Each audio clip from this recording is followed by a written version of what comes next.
This is NASA's Space Power Facility near Cleveland, Ohio, and it is the world's biggest vacuum chamber.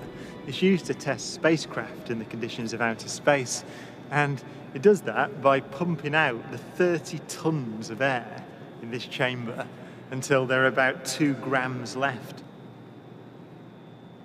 And it's kind of got an eccentric construction, which is part of its history. It was built in the 1960s as a nuclear test facility to test nuclear propulsion systems. And that meant that they built it out of aluminium to make the radiation easier to deal with. Aluminium is not the best thing, the strongest material to build a vacuum chamber out of. So they built an outer concrete skin, which is part radiation shielding and part an external pressure vessel, so that this thing can take the force that's present on the outside when it's pumped out to the conditions of outer space.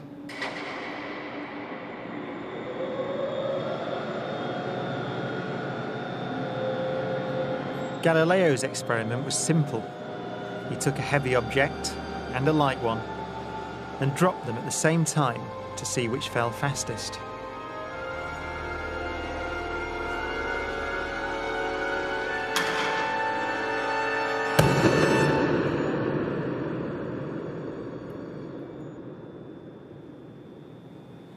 Now in this case, the feathers fell to the ground at a slower rate than the bowling ball because of air resistance.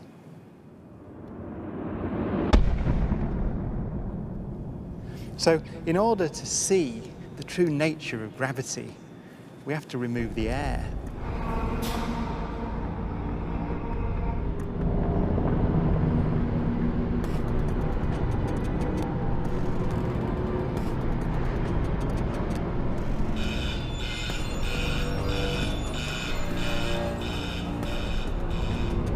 It takes 3 hours to pump out the 800,000 cubic feet of air from the chamber. Okay, we dropped 2 millitorr in the last 30 minutes. But once it's complete, there's a near perfect vacuum inside. 6104 manual, 10% open. Station 1, go for drop.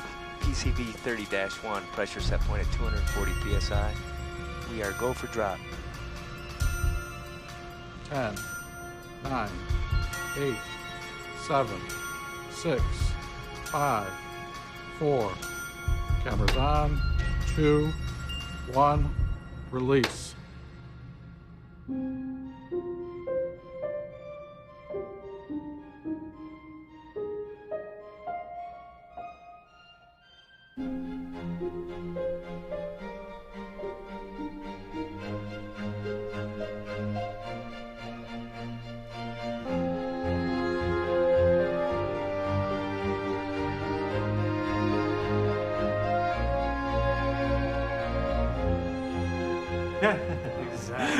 Exactly.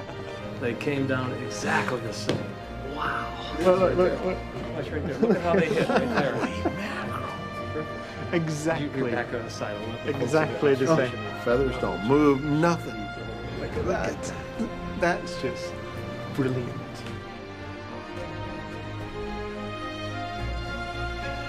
Isaac Newton would say that the ball and the feather fall because there's a force pulling them down. Gravity. But Einstein imagined the scene very differently. The happiest thought of his life was this. The reason the bowling ball and the feather fall together is because they're not falling. They're standing still. There is no force acting on them at all.